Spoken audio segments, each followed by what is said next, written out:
So y'all, this Tory Lanez situation is a hot mess. We are on day 2 of sentencing. And I don't think the judge is buying his defense team's plea to give him a rehabilitation program. Let's look at these receipts.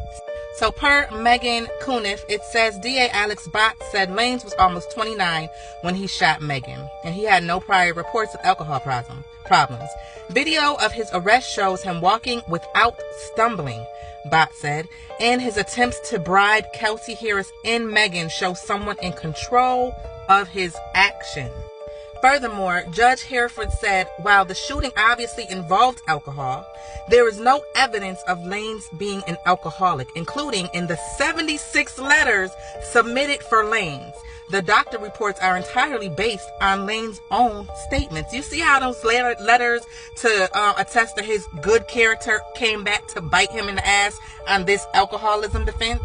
Hereford also asked where the nexus is between the crime and Lanez's alcohol use disorder. If he's still denying shooting Megan, your client at no time indicates he actually shot the victim, Hereford said to Byers. What is he alleging he did as a result of alcohol use disorder if he didn't do anything? Hereford asked. What did the doctor conclude he did as a result of alcohol use? It's very unclear. Byers said yelling and the argument that went back and forth in the car. We're not buying it. Here's a young man with an alcohol problem. He's worth saving, Byers said very empathetically. Byers said there were lots of decisions that transpired to escalate the situation. It wasn't a pretty situation. It wasn't that young man's finest moment, Byers said. They are grasping at straws right now, and this whole defense of alcoholism and just give him a rehab program when a gun was fired and someone was shot is absolutely insane. Now, let's get to the whole point right here. DA Bott said Lanez will say whatever it takes to avoid accountability and is talking out of both sides of his mouth by claiming alcoholism and a mental disorder, but also saying he's a role model for his son. Like, the contradictions, and at this point, the jokes write themselves in this whole mess. And I think from the start, if he would have taken accountability for his actions, it would have showed remorse, and maybe the judge would have been willing to listen to leniency. So going to the comments, y'all see what I said, right? So which is it? Did he do it or didn't he do it? Like, y'all really, this is crazy. Someone says, if you're still defending Tory at this point, you're mentally ill. All the evidence points in the fact that he shot her. Everything he's doing is to dodge a prison sentence.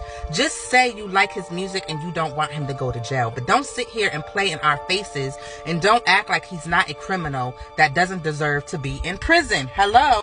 What is he alleging he did as a result of alcohol use disorder if he didn't do anything? That right there. Right. That right there was damning, and that was a good point to be made. So now yesterday, we know that Megan wrote a statement saying that she struggled with whether to attend in person, and her absence should be seen as preserving her mental health and well-being. She said, since Tory shot her, I've not experienced a single day of peace. He lied to anyone that would listen. Okay? She then said, mercy is for people who show remorse, and Lanez has shown none. And that's a fact. And then she thanked the LA District Attorney's Office for their support and everything. Per usual, the disciples that are of Tory Lanez that live in the land of delusion with him was out in full force on Instagram all day yesterday and today. Lady Luck, who is a rapper from Philly who used to battle rap, with the sad face, and she got ate up in these comments as she should have. I responded to her and I said, really, he deserves to pay for the crime that he committed. She's going to come back with saying some blah, blah, blah. A black man in jail is sad either way. Someone said, girl, bye. He wasn't worried about that when he committed the crime, though. Exactly. They be playing blind, dumb, and deaf to all the debauchery that they do, especially violence towards black women. But, any black man in jail is just so sad. Girl, get your life, Lady Luck. These Gen Xers, these Xennials are trash, y'all. They really are. They're trash. But what's further trash is seeing how internalized misogyny comes out in women and how people don't recognize that is what it is. So this lady right here says, I can't stand her. Can't wait to see her face when Tory is released on time, served in probation. He and her wide ass cat can stay mad. What? And I just said, I'll never understand women who defend violent men as if they won't go oops upside your head.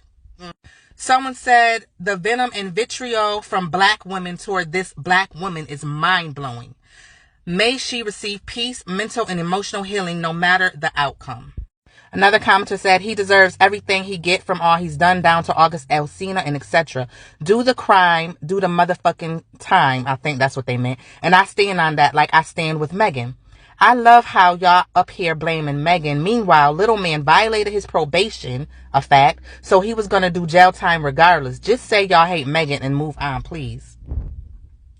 I think we should celebrate his sentencing. Have a collective 1-hour social media party. By Leprechaun. This guy with a good word. I hear a lot about how black men hate black women, but the way black women are in these comments going at Megan, woo! And that is the boy, he said a word. That boy said a word right there. Exactly. That is internalized misogyny. That is black women going against other black women to defend black men. And it's fucking sickening. And even they see that as fucking sickening and crazy. Now, Iggy Azalea brought her irrelevant behind out to set the record straight about why she wrote a letter to Tory. Basically, she wrote the letter because she didn't think that it would be public knowledge. But here's the tea, though. She said, number 3, I was told this was for a judge only, yet it's being discussed in public. I never intended to publicly comment. You didn't think that the public was going to find out that you wrote a letter. That's all that is. 4, this is absolutely insane. I am not in support of throwing away anyone's life if we can give reasonable punishments that are rehabilitative instead. I support prison reform. What the? This man fired a gun and shot someone. And you are talking about a rehabilitative program. Anyways, y'all, I'll be happy when the sentencing is over so that Megan can move on and we can move on from this whole ordeal. So y'all let me know what y'all think in the comments.